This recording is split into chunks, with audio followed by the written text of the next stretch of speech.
afternoon, Undersecretary. Ma'am, Malacanang has been accused by Davao Acting Mayor Sebastian Duterte of ordering or pushing for the premature opening of an unfinished DPWH Coastal Road segment in Davao, despite safety issues. Number one, can the palace please clarify if indeed the president ordered for its premature opening? And USEC, were there also safety assessments or clearances that were obtained prior to the allowing of such premature opening? Ang napag-alaman po natin sa DPWH at sa Regional Office ng Davao na ang nasabing road, Coastal Road Segment B, ito po ay ang bukana papunta sa bridge, Bukana Bridge. At sinasabi po dito na ang initial agreement ay maaari pong buksan, passable ang 2 lanes. At maaari pong magamit sa umaga, 6 a.m. hanggang 5 p.m.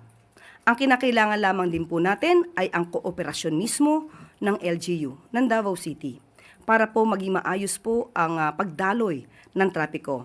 At sinasabi rin po na ang DPWH solar lights installation, ito po ay 2 to 3 days ay matatapos na po ang solar lights sa buong stretch at maaari na pong madaanan kahit sa gabi. Pero ang sinasabi po natin, maaari po siyang daanan, especially kapag umaga po, ng 6 a.m. to 5 p.m. So ang kailangan lang po talaga ay ang kooperasyon din po ng LGU para maisakatuparan po ito para sa ikagaginhawa po ng ating mga kababayan. Ma'am, I understand that in 3 days, the solar lights will be made available, but given the other issues raised, like the lack or the incomplete traffic signages and, of course, the unfinished status, are there any directives from the President to DPWH to ensure public safety? Yan din po sinabi ni Sec Vince, lahat po ay tatapusin nila at sinabi nga natin, maaari man po ito talagang daanan sa ngayon. At muli, babanggitin ko po ang sinabi mismo ni Secretary Vince, prioridad ng Pangulong Ferdinand R. Marcos Jr. ang kaligtasan ng ating mga kababayan kahit saang lugar, hindi lang sa Davao o sa Manila. So nangangako po ang DPWH na agad na magbibigay ng updates tungkol sa pagbubukas ng Davao City Coastal Bypass Road sa lalong madaling panahon. Thank you, Yusek. Sunod na tanong mula kay Tristan Nadalo, Newswatch Plus. Hi, Yusek. Good afternoon.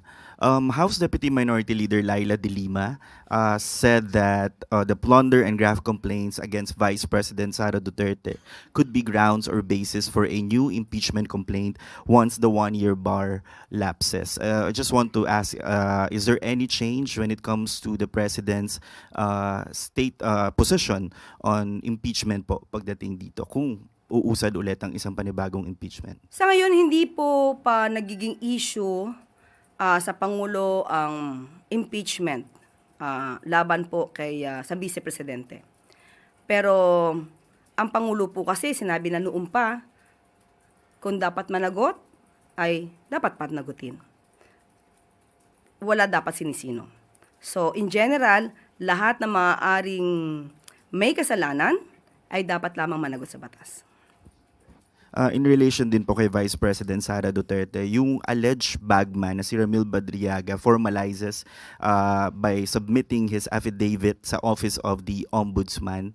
How serious po does Malacanang think of these allegations? Because sabi rin po ni Congressman De Lima, hindi dapat baliwalain yung mga alegasyon na binibitiwan, lalo na't malalaking pera din yung involved doon po sa nasabi ni Madriaga. Kung sino man ang makakapagbigay ng anumang ebidensya laban sa sino mang public servant. At ito'y may patungkol sa anomalya, paglulustay, pagnanakaw ng pondo ng bayan, dapat lamang pong maimbestigahan. Siguraduhin lamang po na ito ay hindi pamumulitika. Kailangan managot ang dapat managot. Kung narinig na po ba ng Pangulo yung alegasyon na nagkaroon daw po ng POGO money o 'di ba yung mga drug money na ginamit sa kampanya in 2022 si VP Sara, sila po ang maging nag-running mate noong 2022 election. So how concerned is the President about these allegations? Wala pong personal na knowledge ang Pangulo patungkol sa anumang maaaring naging transaksyon ng Vice Presidente sa mga POGO operators or sa drug lords. Wala po siya masasabi patungkol po doon. Sunod na tanong mula kay Jocelyn Reyes, Malaya. Good afternoon, ma'am. Ma'am, kinonfirm ng BI na yung dalawang shooter po sa Australia nanggaling daw po sa Mindanao nung November. May reaction na po ba ang palasyo dito? Opo, hiningi po natin mismo ang mensahe o komento ng National Security Council at akin pong babasahin sa inyo. The National Security Council is aware of the reports that the individuals involved in the Bondi Beach shooting in Australia had previously traveled to the Philippines and these are currently under validation. At this time, there is no confirmed information indicating that their visit posed a security threat, and this is not considered a serious or immediate concern. Standard security, immigration, and counterterrorism protocols remain fully active with coordination ongoing with Australian authorities. So yan po ang sinabi ng National Security Council patungkol po dyan.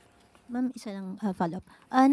Nakausap na po ba ng Presidente ang Australian officials after ng incident? Tsaka nagkaroon po ba ng sharing ng intel information from Australia since may ganun silang information? I-update ko po kayo kapag meron na po tayong balita patungkol po dyan. Thank you, ma'am. Sunod na tanong mula kay Ace Romero, Philippine Star.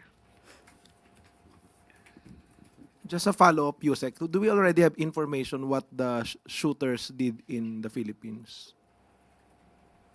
Wala po. Wala po sa atin ngayon na anumang informasyon. Ibinavalidate pa po ng NSC. And what passport was used when they arrived here? Itatanong po natin sa Bureau of Immigration. Okay, salamat po. Sa tanong mula kay Tristan Nadala, Newswatch Plus.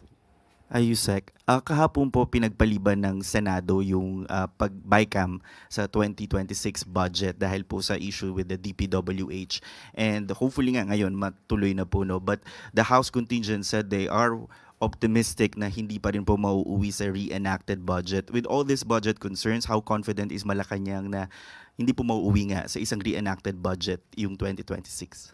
Alam po ng lahat tayo, pati po ang Kongreso, ayaw po ng Pangulo ng isang reenacted budget. So, sa panahong natitira, alam natin na lahat ng kakayanan ay dapat na gawin para hindi mauwi ang isang budget na ilang reenacted budget. Ayaw po ng Pangulo niyan. Kahit po ang Department of Finance ay nangangamba kung magkakaroon ng reenacted budget dahil marami po madidelay na proyekto kapag nagkataon. Pa naman po kinausap ng Pangulo yung mga House and Senate leaders na to work together to make sure na walang reenacted. Sa ngayon, wala pa po sa ating binibigay na anumang impormasyon patungkol dyan.